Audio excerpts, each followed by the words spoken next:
আসসালামু আলাইকুম ওয়া রাহমাতুল্লাহি ওয়া বারাকাতুহু।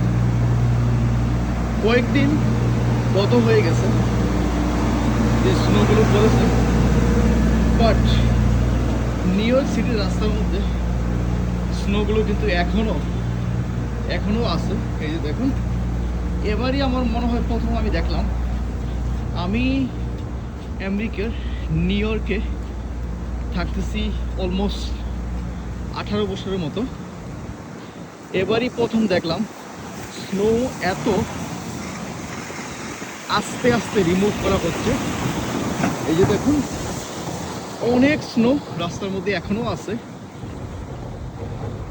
মানুষ গাড়ি পার করতে পারছে না, তারপরে হাঁটাহাঁটি করতে পারছে না। অনেক অনেক স্নো। Look at this.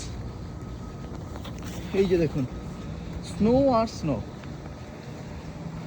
তো জানি না, ঠান্ডাও কিন্তু অনেক, হয়তোবা সেটা একটা কারণ হতে পারে ক্লিন না করার, কারণ অনেক ঠান্ডা। এখন নেগেটিভ আছে টেম্পারেচার। সো আমি আশা করব স্নোগুলো খুব দ্রুত পরিষ্কার করার ব্যবস্থা নিবে।